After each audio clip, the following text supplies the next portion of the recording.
for honoring our invitation. Thank you so much, Sushant, Dr. Mehan, for coming to speak to us today. And thank you so much, Gayle. We appreciate out of your busy schedule for coming as well. Thank you so much, Emily, as well. We're so grateful. So we want to welcome everyone to this workshop. We hope you're going to get a lot from this well-versed and well-experienced speakers that we have today. They have many years presenting at ASABE, and they have, critical skills to share with us today. They have tips that has helped them over the years, and they will be able to share that with us today. So I know I'm going to learn a lot, and I'm looking forward to this session. So we have an order that will follow. So we'll first go through the talk by each of them. The plan is for Dr. Mehan to speak first. Sushant, he's going to be talking about beyond bullet points, how to build presentation slides that actually get like this. Then it's going to be a 10 minutes presentation. After that, we're going to have question and answer. Then the second will be tips and tricks for designing posts that have got between their tracks. That will be Emily coming up to speak on that. Then the third session would be Gayle talking about how to communicate your research in a way that leaves a lasting impression. And I believe she is more than ready to present that to us. So I would hand it over now to Shashan to take us on. And as soon as he's done, then we'll follow that order. Thank you very much.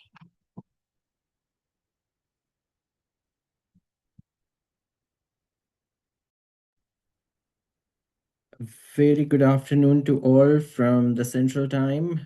Greetings to the people from other time zones, and I'm not sure if my slide is in the presenter mode or what kind of mode. You cannot It's see not in the anything presenter yet. mode yet. I think we see yeah. That's the crazy part. Okie dokie, let me go back to my Zoom. Share. It should be screen 2, share. Perfect. Can you guys see my screen now? Yeah, it's perfect. Sweet. So the topic I was given, I didn't choose this, but I love this topic, beyond the bullet points. So we have a tendency to put things as a bullet when we are preparing the presentation. And what should we consider beyond the bullet point is something I'm going to talk about in next 8 to 10 minutes. Before that, my introduction, I am Sushant. I am an assistant professor, water resource engineer at South Dakota State University, Brookings. I was a YPC chair long time back. I have a long legacy from Gayle. I learned a lot, and now Emily will be leading the YPC very soon. So you will be hearing very good things from my co-speakers as well. With that, let me go. First question to you guys. Which slide would you remember out of the two, the left one or the right one? Although the color coding is giving you the right hint, but anyone would like to share? What would you like to, what would you remember?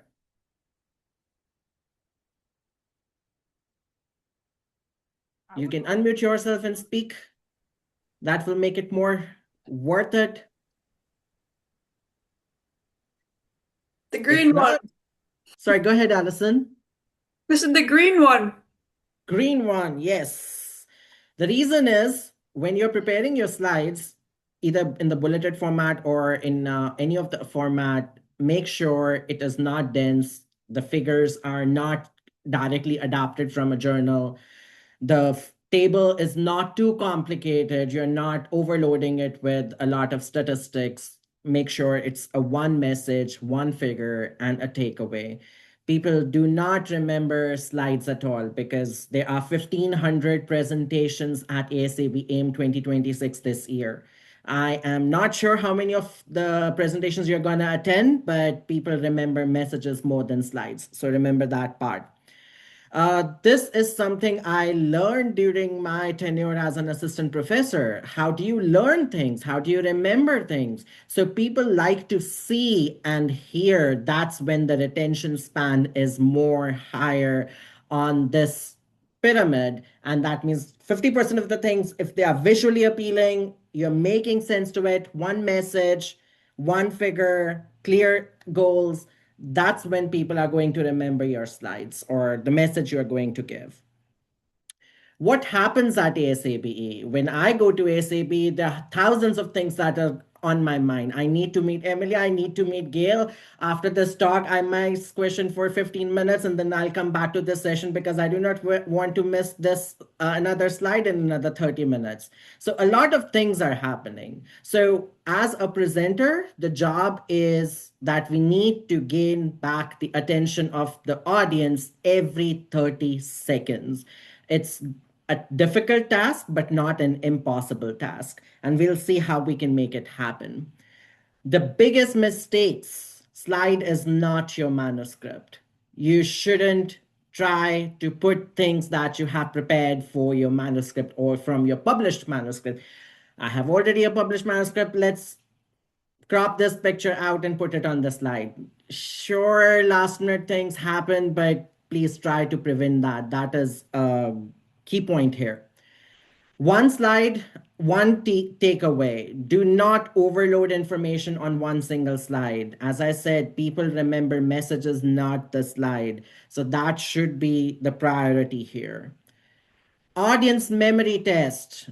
Practice. I know a lot of us, they like to prepare slides at the last minute, but if you can prepare a week before and if you can practice with your lab, test this 10-second rule. Give your audience a 10-second, and if they can answer what is the problem, so what, and now what, then your slides are good enough. But if they cannot answer these questions, it's the high time that you should redesign your slides. That means you're overloading or you have not put things together in a way that it should be.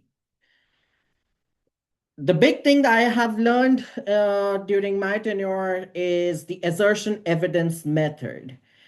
Do not put too much words on your slides. Try to bring one thing that is really appealing, that you want to give a takeaway. Like in the figure on the right, it's the user. It is using as assertion evidence method. It is telling you exactly where the focus is. The 45% of the average is controlled by the drainage. There's a number, there's a chart, and it's not too complex to understand. So this is the basic thing that you need to remember, that if you have an assertion, put an evidence to support that assertion and convey it. Replace text with visuals. Visuals are more appealing. More text on your slides means you are compelling your audience to read the slides. And once they're reading it, they might not be focusing on what you are saying or what you want to convey. Visuals are more appealing. Graphics are something that gains attention. So use visuals. Make figures conference friendly. The biggest things, as I have told you, everybody does, and I have done it myself. I just use the figures from my slides, from my published work, and the y-axis, x-axis are too small, and when I'm presenting, people at the back cannot see. That's the time your message is diluted, and we fail as a presenter, and we don't want that. Figures makeover, do not use journal figure as this is the biggest takeaway. Color and contrast. Color blindness is a reality. Accessibility is a big thing. Make sure you use a dark text on the light background or vice versa for the contrast. Avoid the red-green combinations, neon colors, or rainbow colors that can create a problem visualizing or seeing what you're trying to convey. The 10-second rule, I have already said it. So there are questions like what, so what, and now what. If people can answer this during your practice, your slides are good enough, and just go ahead with that. Build around a story. Story is, I think Gayle is going to talk about a lot of audience and think about what you want to convey, understand your audience. But if you have a story, you can always involve your audience into it. Talk about the problem. Why should I care? Approach, discovery, and what is the impact? Why does it matter? If you have this kind of a structure for your presentation, things will fall in place, your message will be conveyed, and audience will be able to hear you better. Posters follow the same rule. Make sure you are not trying to display everything. Poster is an opportunity where you should have more organic conversations. And if your poster is printed in A4 size sheet and you can visualize it properly by keeping it at 2 feet away from your eye, your poster is in a good shape. That's a thumb rule I have followed, and I try to make it a kind of a requirement in my group as well. Common mistakes: too much text, reading slides, do not do that. Tiny figures, do not take the figures from your journal manuscripts.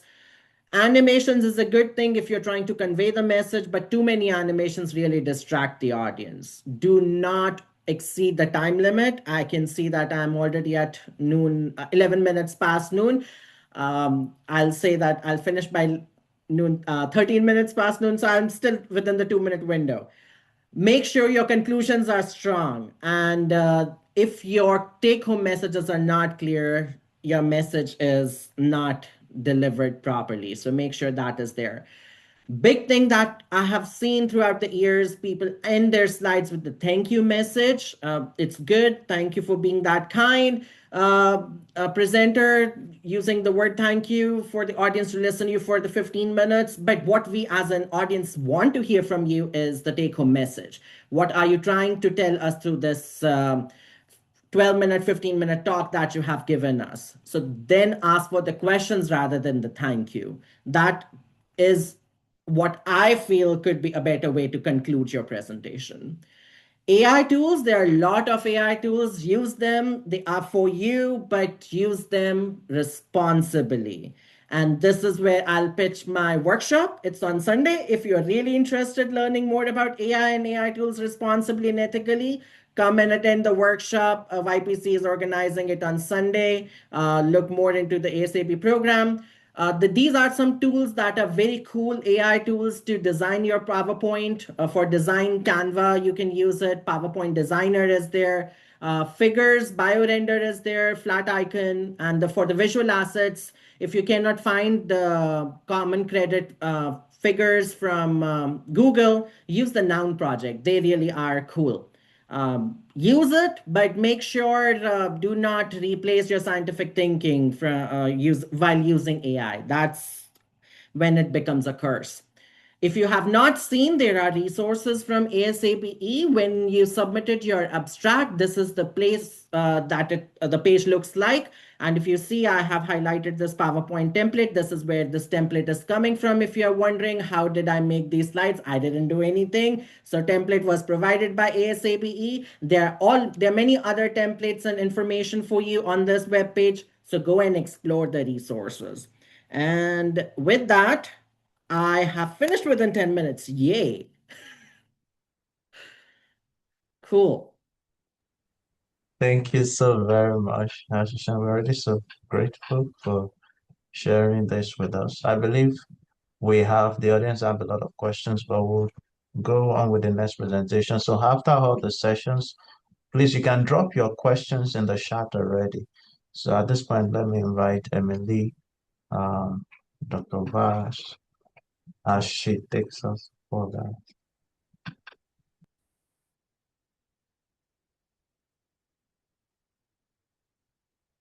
All right, so hopefully you're seeing my slides now. Cool. Yes. Okay, so my name is Emily Byers, and I'm currently a postdoc at the University of Kentucky, and I'm also currently the vice chair of YPC, and I'll be going over tips and tricks for poster presentations. And so a lot of the concepts that Sushant mentioned earlier about how to design, a better oral presentation, they can be translated into a poster presentation, but there are some kind of unique differences that I can go over as well. But before I get to tips and tricks, I'm just going to overview poster presentations at AIM and some of the guidelines you need to be aware of. And I will say I'm going to share these slides with you once we get to the Q&A session, so don't feel like you have to like feverishly write any of this down because you'll have these slides later. But there are about 11 poster sessions at AIM, and they're going to be split by technical community. Some of the bigger ones like NRES do have 2 poster sessions. And so there'll be like a morning poster session, afternoon, and then kind of an evening one. And they're each about 2.5 hours long. And so if you are a student, you should be expected to be judged on your poster, and you probably got an email today about this as well. And so they try and have, say, 3 judges, but that can be really hard. So maybe there's just 2 coming by. Sometimes they will announce themselves and say, I'm a judge. Maybe sometimes you can tell because they're kind of looking at a rubric, but also a lot of times you may have no idea that this is a judge. And so you just need to be prepared to, give your presentation to all of your audience like they could be a judge. And so just some guidelines: your poster needs to be brought to the exhibit hall already printed to make sure that's done. Most often you probably want to bring your poster to AIM already printed as well. Kind of the maximum size for the poster is 44 by 44. And so your poster can be any size as long as it falls within those dimensions. And it is recommended that you do include your submission ID on your poster so your judges can easily identify you. You can find the ID kind of in that AIM submission portal, or also probably in an email that was given to you confirming that your poster was accepted at AIM. And then you want to ensure that you're arriving to the poster session about 15 to 20 minutes before the start of the session, so that you can hang your poster. There will be tacks available to you to hang your poster. And then a number is assigned to you as well, so you need to make sure you're hanging it in the right location. And then if you aren't at your poster, you could be written as a no-show, which you don't want that to occur. So really make sure you're paying attention to when the session is and that you're arriving on time. And at the end of the session, you want to make sure you take it down because, like I said, there's 11 different poster sessions going on, so they get moving pretty fast. And so and be respectful of the next poster session coming up. And so those are just the basic guidelines. And so now I'll get into kind of the tips and tricks on how best to design your poster and give your presentation. And so when I think about this, I really think about it into 3 main buckets. And so the first thing is you want to make sure you're generating an audience. And so you want to have an audience coming to your poster. And then once you have them there, you want to make sure that you're presenting that information quickly and efficiently as possible. And then if you're a student, obviously you probably want to score well in the student poster competition. And so if you're doing all of these 3 things, then hopefully you'll have a successful poster. And so the first thing to generate an audience, I think of it as catching someone's eye, both in terms of you as a person catching their eye and also your poster being eye-catchy. And so I think, if this is your first time giving a poster, you're new to this. This is probably out of all of our comfort zones. And so you can start to be like kind of nervous, maybe you pull into yourselves, maybe you don't want to make eye contact, but that really isn't what you want to be doing because there are a ton of people moving in and around these posters. And so if you're kind of looking down or if you're back to the audience, that's not going to be very inviting for people to come up and talk to you. So I really kind of recommend you to get out of your comfort zone and kind of take this different kind of approachable approach. So have your face be facing forward, kind of have a smile on your face. You don't have to be so formal with yourself. You can have a relaxed posture because unlike oral presentations where it's this kind of one-way translation of knowledge, a poster is a really great opportunity to have more of these conversations. So using hand gestures and just trying to be friendly and as approachable as possible. And then so that's you. What you can do, but then you also want to make sure your poster is eye-catchy, so that's also drawing people in. And so in order to do that, the first thing I'll talk about is kind of color schemes. And so this was touched on by Sushant as well, but you really want to stick to about 2 to 3 neutral complementary colors. And so you can get as creative with this as possible. Sometimes people just stick to the same colors of the university. But you could also think about what colors kind of relate to your research. So if we're talking about water, maybe we're sticking within the blues. Maybe if we're talking about extreme weather, we start to integrate, reds for heat and decks or things like that.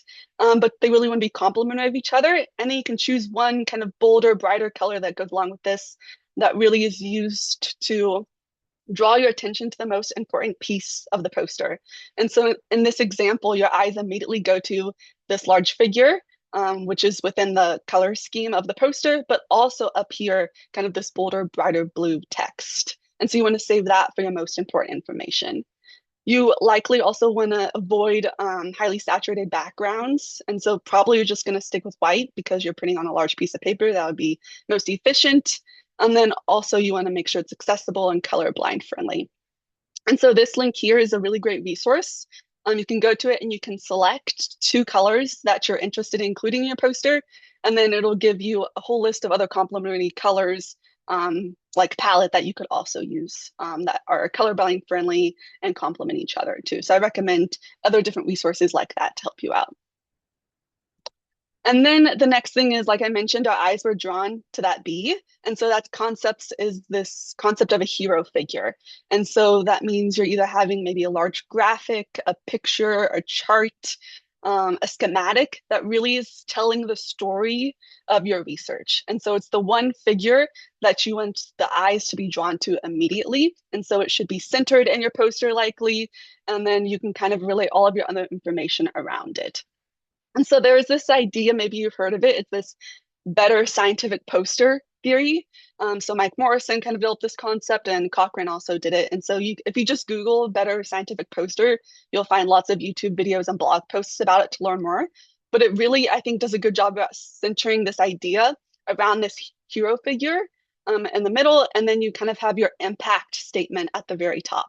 And then on the sides, you can then get into your intro, methods, results, and other things that can help complement this hero figure. And so this is kind of, a bold poster choice. So maybe you don't want to get that crazy with your poster, but there are, I think, some really good concepts that can be drawn from this better scientific poster that you can integrate into some more traditional poster designs as well. But similar to what Sushant said, we really want our post to be more figure friendly and less text. So think about that when you're designing your poster. Okay, so now we have our audience here. So then how are we going to present information quickly and efficiently? Because there are going to be a lot of people moving in and out of this poster room. And so you really don't want them to have to be searching around your poster to find out information that they're interested in viewing. And so one of the easiest things to do this is just what automatically generated, through visual hierarchy. So we read top to bottom, left to right. And so if you can design your poster in that fashion, that'll be a lot easier for you to kind of move the readers through your poster, but also the readers to view what you're talking about. And so you can get a little creative with how you're doing this, depending on how you want to fit information on your poster, but you really want to keep this in mind, this visual hierarchy as well. But I think most importantly is you want the most important information to kind of be centered on your poster at eye level. So that way people are automatically going to look at it right away. And then also we can start to thinking about how we're using headings differently. And so there's, it's a valuable space on your poster. You only have so much space to present information. And so instead of taking up a whole bunch of space kind of with these maybe generic titles that don't tell your audience much about what you're actually doing, you could maybe start to rethink your headings in a different way. And so that way kind of the key concepts are kind of bigger on your poster. So instead of introductions, maybe you use kind of the summary of your introduction being, say, for example, pesticide use in ag can contribute to poor stream health. And then maybe for methods, you could say monthly water quality was sampled in ag streams. And then for your results, it could be like an impact statement, or your main results, pesticide concentration peaked following the first precipitation event of the summer. And so below all those different headings, then you could have bullet points or graphics that can also support those sections as well. And also font. You can use font to really help you. And so Sushant mentioned this. It needs to be read from about 5 to 10 feet away. So you really don't want to get any smaller than, say, a 20 to 30 point font for your text. And you can save that more for your bullet points or more for your figure captions. And then move up from there for your headings, titles, where the most important information is going to be that bolder, larger font. And then kind of the last thing about being able to present information quickly and efficiently is your elevator pitch. So with poster presentations, you can sometimes think of them as more relaxed. And so maybe you don't want to practice, but I would really discourage you from not practicing and not having different elevator pitches set, because that can then lead you to ramble on, and your audience isn't going to want to stand there and listen to you ramble. And so you really want to have different types of pitches set. So maybe a 1 minute that just a person's walking by and makes eye contact with you. You can be like, hey, my name's Emily, and this is what I did, and this is what I found. And then you can maybe have a longer pitch, about 3 minutes, that we can get into more details about your methods and your results. And then you can have, say, a 5 minute pitch that you would want to save, especially for your judges. That's really hitting on all the different information that you might be judged on. But I think this is one thing that's very different from oral presentations, is that you are going to change and adapt your pitch based on your audience. And so you need to really take cues based on your audience. And so maybe their eyes are looking over in a different section than what you're talking about. So maybe speed up what you're saying and get to that section.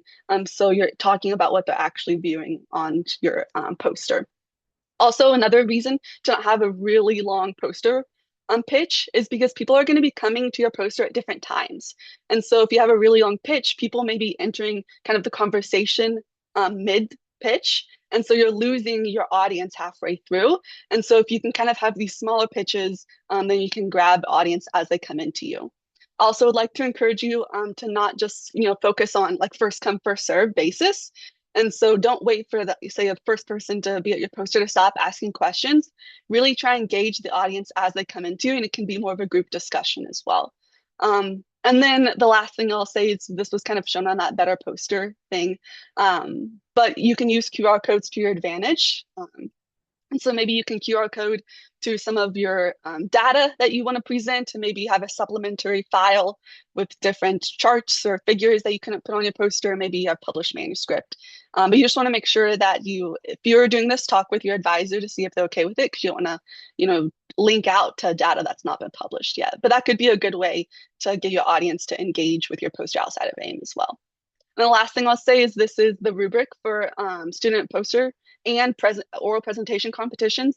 From what I can tell, it's the same one this year. And so if you are a student and you want to score well, you also need to consider, what you're being judged on, and make sure that's being integrated into your poster. And so some of this, is just basics about your research, good scientific research, but also kind of audience engagement and how your poster is designed as well. Okay.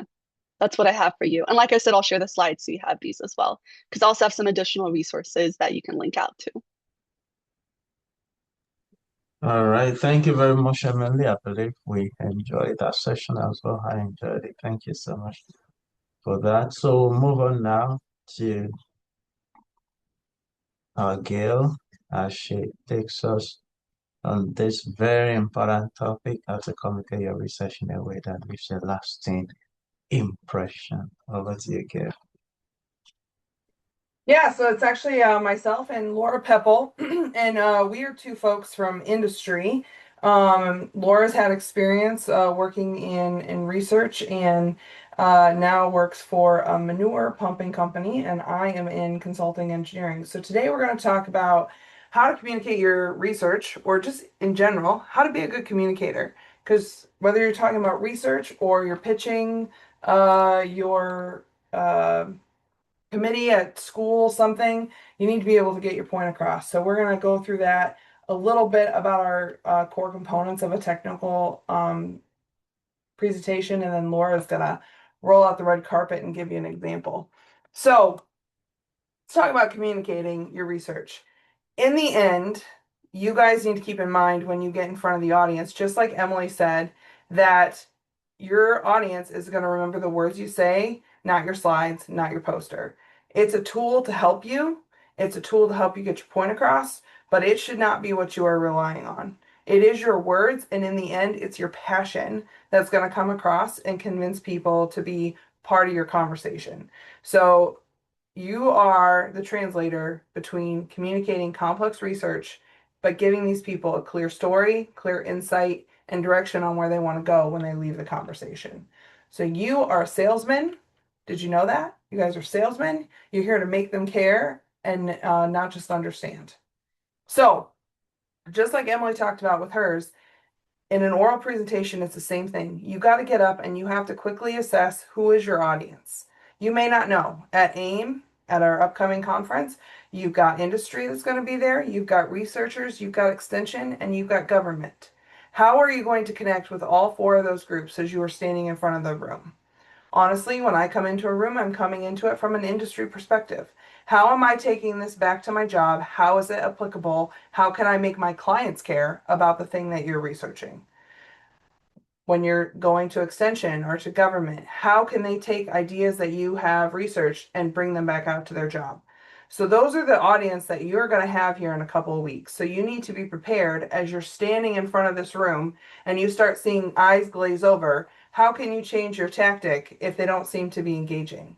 Or if they are on the edge of their seat and you can see they're nodding their head, how can you go along and continue to give them the information that they're looking for? So those are cues to look for as you're standing in front of the room, as you're standing in front of the poster, looking for those body clues that people are giving to you, whether they're engaged or not in your poster session or your oral presentation.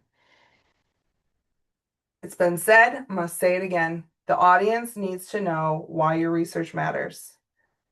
If I don't understand within the first 30 seconds of you starting to talk, you lost me. I have a very short attention span these days.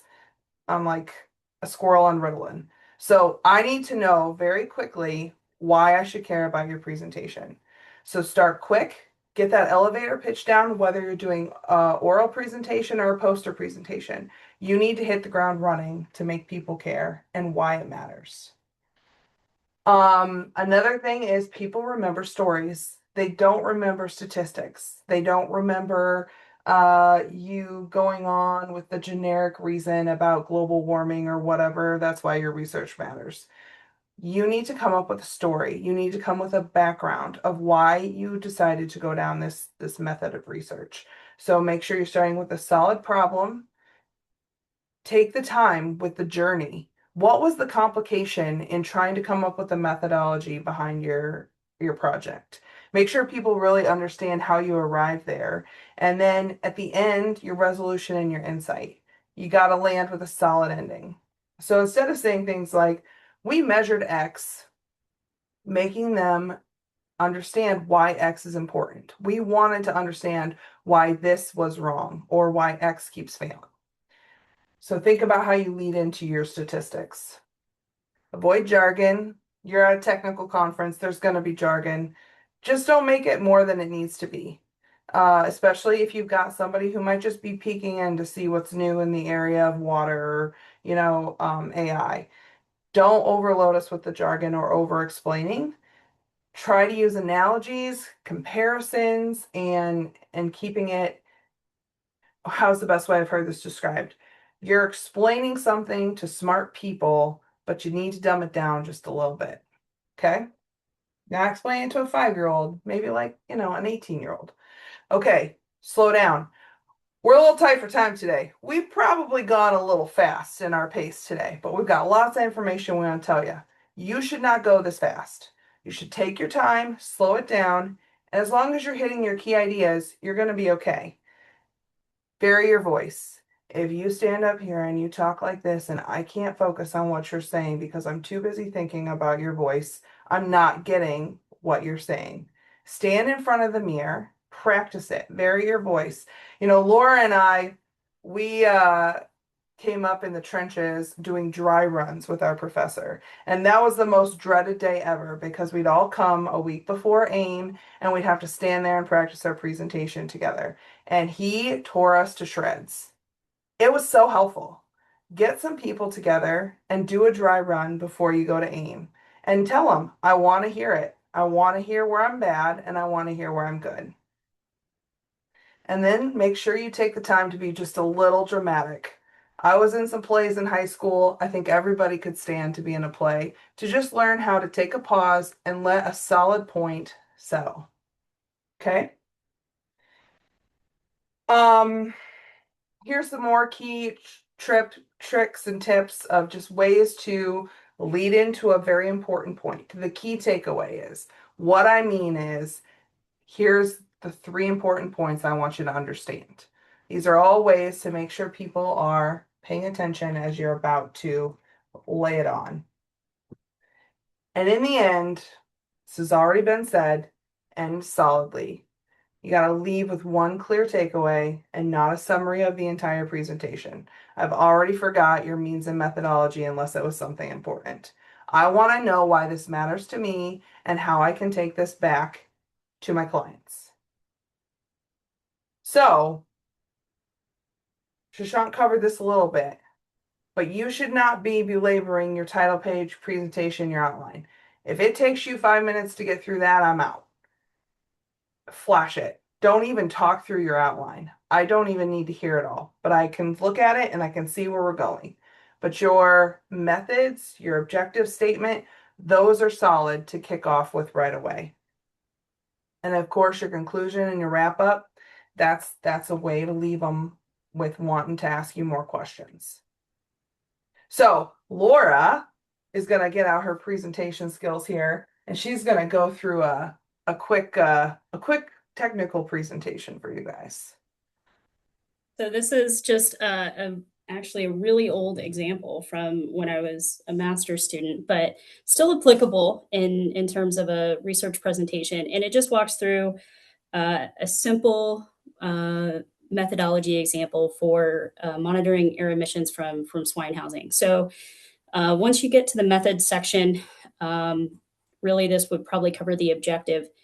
Go back one slide. Oh, sorry. Too fast. So as Gayle and some of the others have discussed, you want to note how and why your research is important.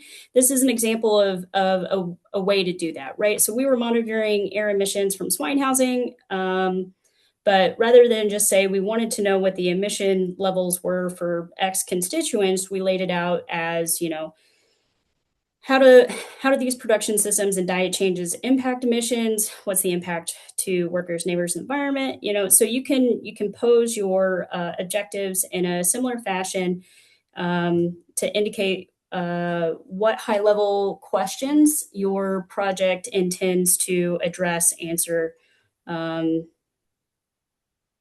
there. So this was just an easy way. This was a complicated or fairly extensive project. So you want to be able to cleanly lay out what your methods are in clear and concise fashion the best you can. So I've got a picture that represents the facilities that were used. And then I've got the high points that would indicate what's going on geographically and ventilation-wise with these facilities, and then what type of facilities or what type of animals were housed in them, and how long we measured. So ventilation is not going to be a great example in terms of all realms of research, but again, clear, concise. In this case, the picture speaks for itself if folks don't want to read the words, but it gives you the high points to walk through in regards to describing the environment at which your research was collected. Oh, hang on, sorry. So then we go into the nitty-gritty of the research. So again, it doesn't have to be complicated. In this case, we were monitoring air emissions, and these were the constituents that we were measuring. And then if there's, at this point in time, there was a big emphasis on greenhouse gas. So we highlighted the two that we were measuring that would fall under the greenhouse gas umbrella.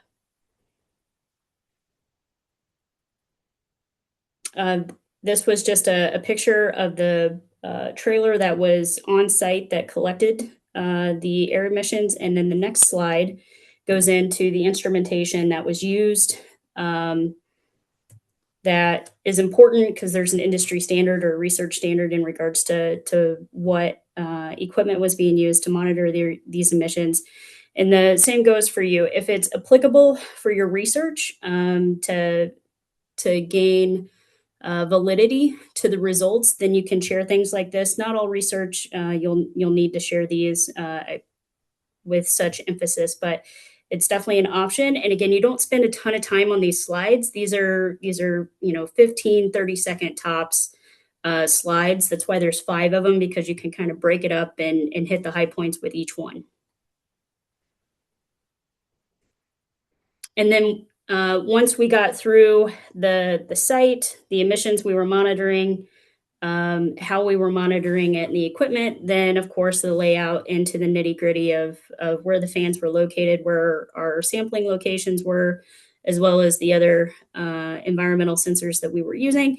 Now, this type of slide, if you do something like this or require something like this for your research, this one you're going to have to spend a little bit of time on, because you have to call out anytime there's a legend on your slide. You want to call out what those things are, and where they were located and why they were located there. So this one would take probably a minute and a half to walk through, so that the audience clearly understood what you measured, where you measured it, and why you measured it there.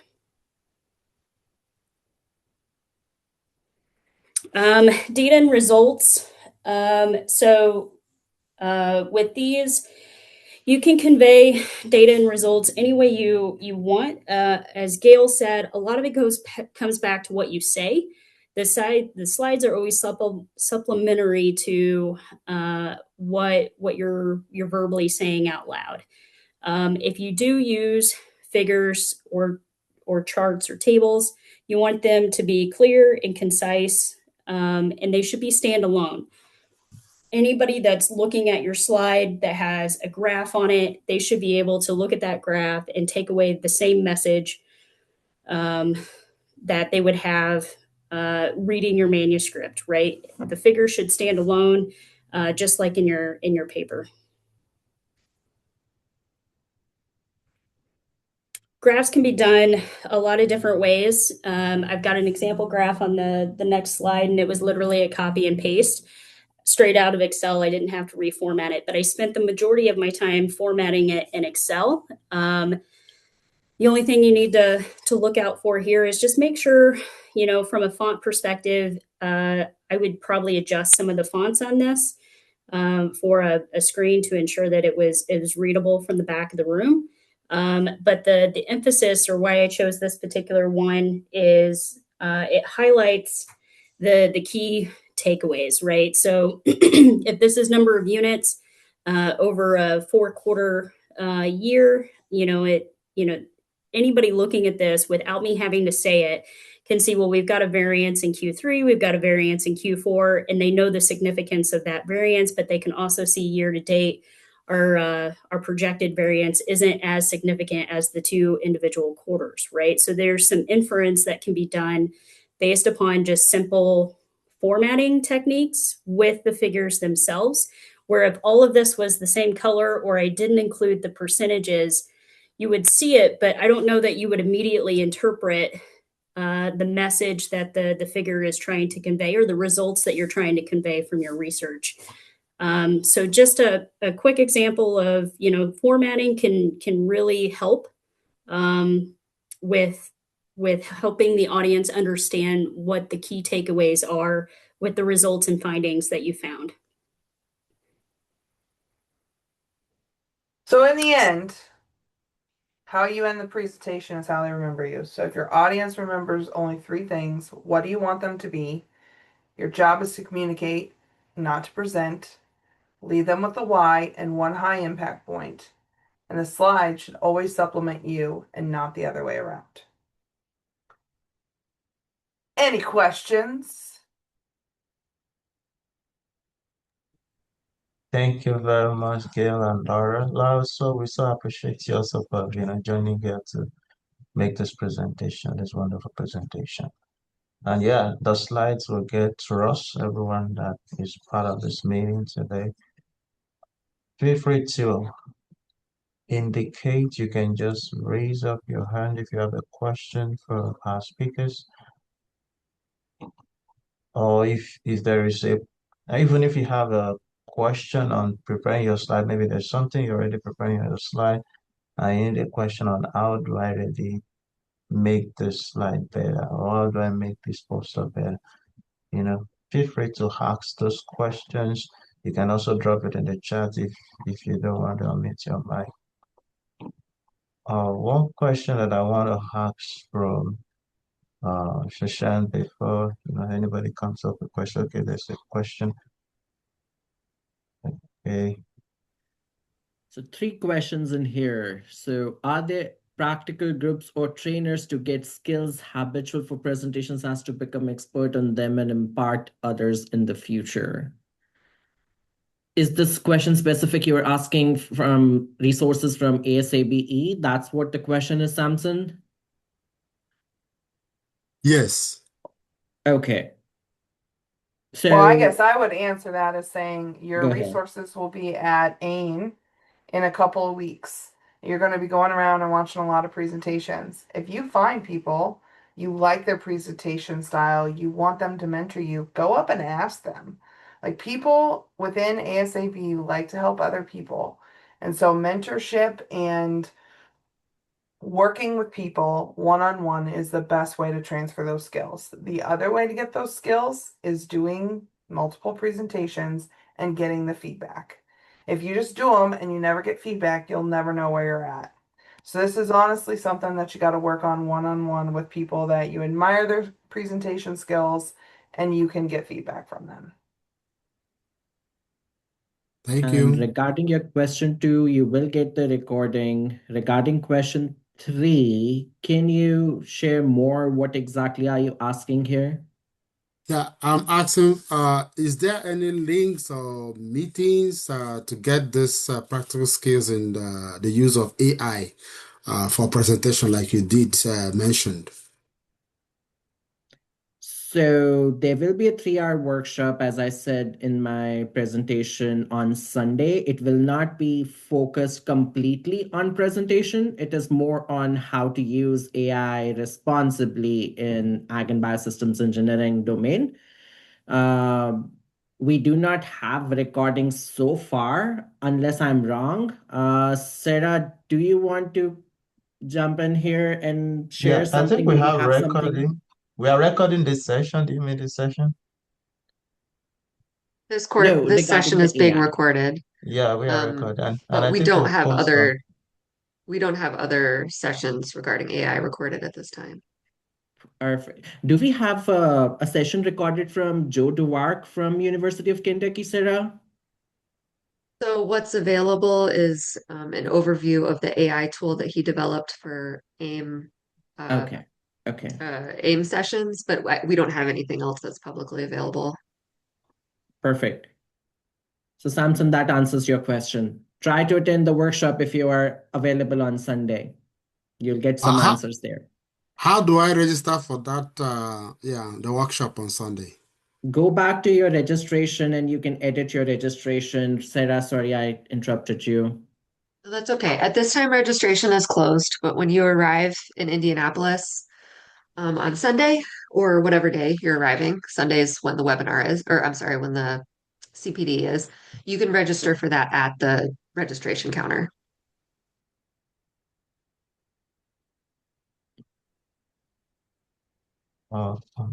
Yeah, this session is recorded, and I believe we'll post it on YouTube, right, Sarah? Yes. Okay, thank you. Okay, yeah. Are there any other question? Okay, Ashmita is asking. Thank you for the presentation. They're very helpful. Some of the slide contains really important information such as multiple palette. Do we get the slides to the recording? Okay. Okay. Our technical session should uh how technical should our overall representation be, considering our audience from research background, industrial person, and government people who I believe prefer least technical? Yeah, I So, think what she's just asking is, can I still use, Smita, how far can I use technical jargons or big terms, since this paper are not so much technical? So I think so each in of my you can opinion, answer. Asmita, if anyone is more interested in your methodology and more advanced methods, how did you analyze your data sets? Those people will follow you after your presentation. You do not have to be too much technical in your 10 to 12 minute slides. Make sure the message has to go out. You need to make sure your audience remembers the message rather than anything else. Suppose if you're using, like Laura used a fancy way to put the instruments to collect the air samples. If you remember from her slide, she used methane analyzer, field sampler, and so many things. That's a very good way to put things together. And if anyone wants to come back and ask you, how did that field analyzer works, that is something after the presentation that can be taken care of. Anyone else would like to chime in? Well, I'll say this too. You don't have to answer all the questions before the questions get asked. Questions are great, and questions spur further discussion. Like, I always prefer a presentation that allows for that provokes questions rather than people standing there and staring at each other. So it's okay to leave them wanting more, if you get what I'm saying.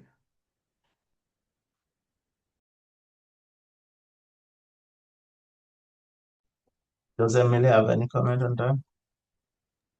No, I think that was great. You can assume that the people, in your presentation have some background knowledge, because well, all members of AIM likely, ASAB. But there could be people from different technical communities that aren't super familiar with your work. So being able to explain kind of, they say like to your grandma or your mother kind of is what's best. Yeah. Any other question? I'll ask this question. So, how do people manage the dynamics, especially if there are people maybe that they want to design their slide? They've listened to Sushant's presentation and they don't want to include bullet points. Or maybe their professor preferred they use bullet points. How do they manage their dynamics? How do you convince your supervisor? I didn't get the question completely. So you said the dynamics of what, Oh, Tuyi? yeah. What I meant is in a situation where someone is trying to, adapt some of the tips, maybe they don't want to use bullet points, just as you mentioned today, and their professor or supervisor prefer that they use bullet points. So how do they manage that dynamics? How do they convince their professor? So do they stick to what do they stick to? I think it always boils down to if your message is clear and if you're not too texty on your slides, I don't see a problem that advisor will say that you have to go back and put the bullets. If you have put 6 sentences worth of 20 words in one slides, that's where the problem is. Even if you're a good communicator and your slide is too much overloaded, that's when your advisors or your colleagues will come in and will say, use the bullets. That will be helpful. Um, I think the most important message from oral and poster presentation is, are you getting your message across? Whether it is through bullets, whether it's through visuals, I don't think folks will have problem till the time you are communicating the right message. That's my takeaway. Emily? Yeah, I agree. And I would just maybe talk to your advisor, like, are they just looking at your slides, without hearing your presentation? Because I've come into that situation where like, well, you're not talking about X, Y, and Z, it's not on your slide.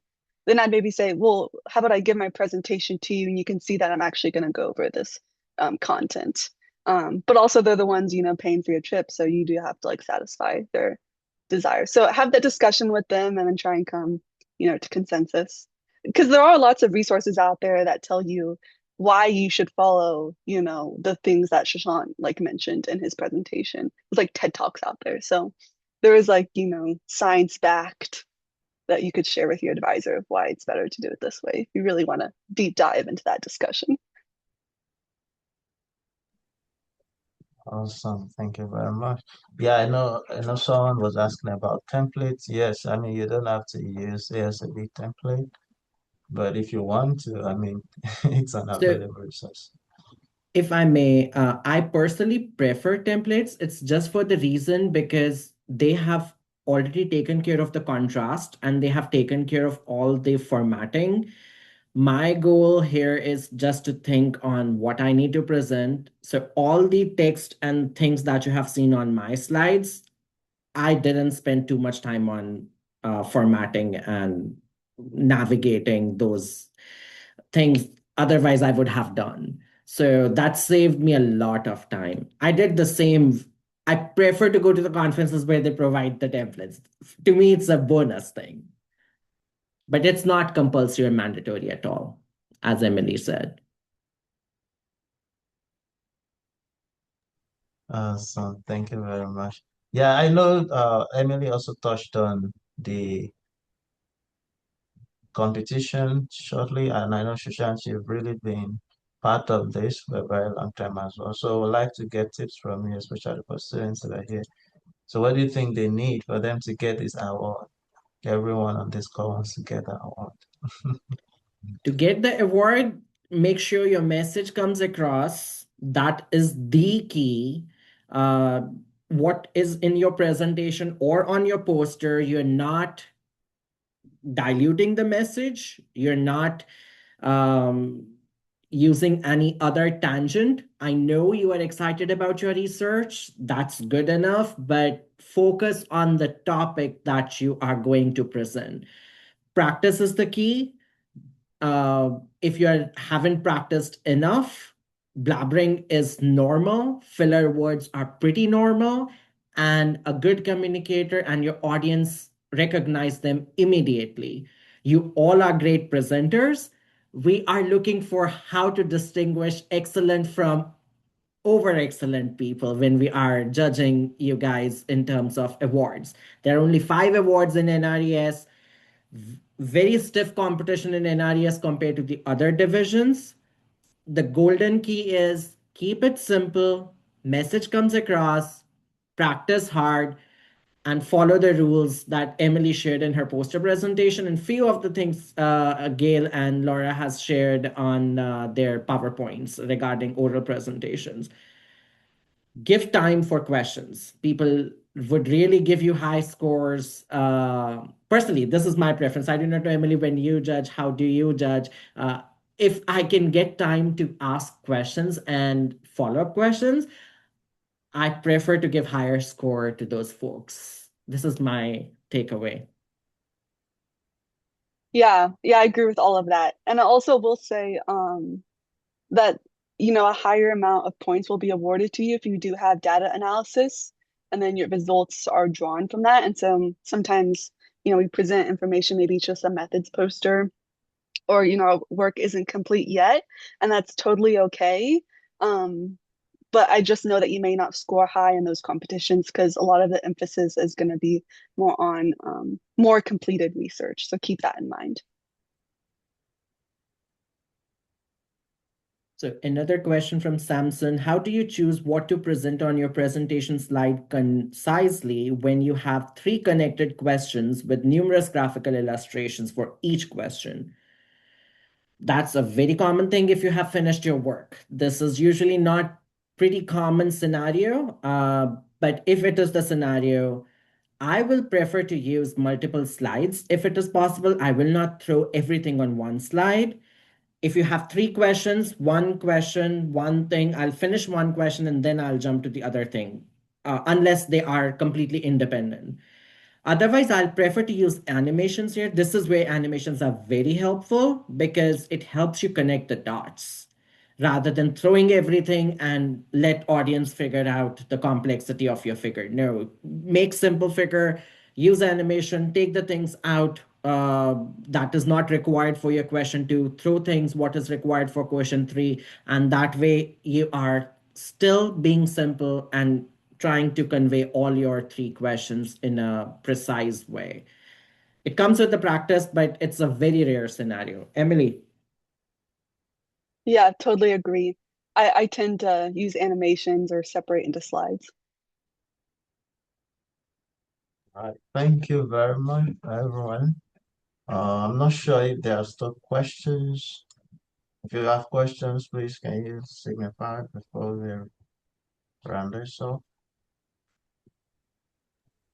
So All Mr. right. Yakub So I'll shared just his ask. experience. Sorry to I think Moyad Yakub shared his experience in one of the texts. Mr. Yakub, would you like to share that experience with the audience?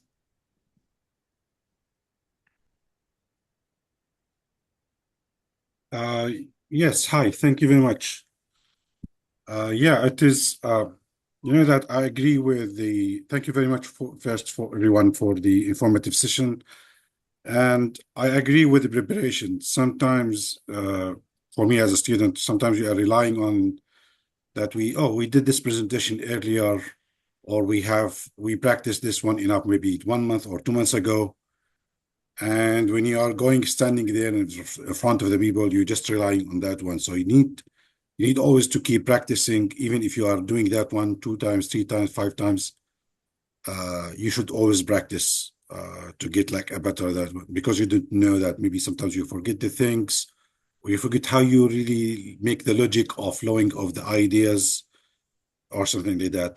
To be honest, I did my defense, as what I mentioned in my text, that I did my defense and I passed, and it was amazing one, and everybody who was like commending that it is perfect one, and I rely on that one. People, they said that, oh, you did a great job, of everybody from the attendees, and I rely on that one. So I wait after 2 months. I went to a conference. They say, okay, this is part of my presentation. That's fine.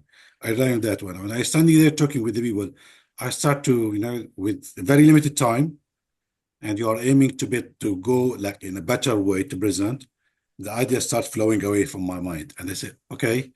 So I start going from back to the front, or from the front to the back. To be honest, it's my worst presentation I did in my 5 years here.